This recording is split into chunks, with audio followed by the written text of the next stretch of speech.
محبوب نے فرمایا ابو امامہ کیا بات ہے یار، یہ وقت نہیں مسجد آنے کا، اور اس وقت کے اندر میں تمہیں مسجد میں دیکھ رہا ہوں، اس وقت کیوں بیٹھے ہو؟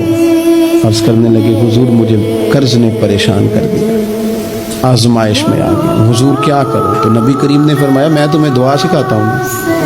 حضور نے دعا سکھائی، کہاں پڑھو اللہم انی اعوذ بک من الہم والحزن واعوذ بک من العجز والکسل واعوذ بک من الجبن والبخل واعوذ بک من غلبۃ الدین وقہر الرجال۔ فرمائے اس دعا کو پڑھا کرو، اللہ خیر کر دے گا۔ حضرت ابو امامہ فرماتے ہیں لوگوں میں نے یہ دعا پڑھی، میرے نصیب دیکھو، پڑھی میں نے پر سیکھی میں نے ڈائریکٹ حضور سے۔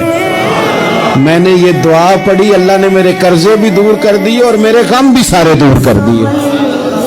ہمارے تو وظیفے میں اعلیٰ حضرت نے اس دعا کو شامل کر دیا، فرمایا اسے پڑھو، صبح بھی پڑھو، شام بھی پڑھو، غم بھی دور ہوں گے، قرضے بھی دور ہوں گے۔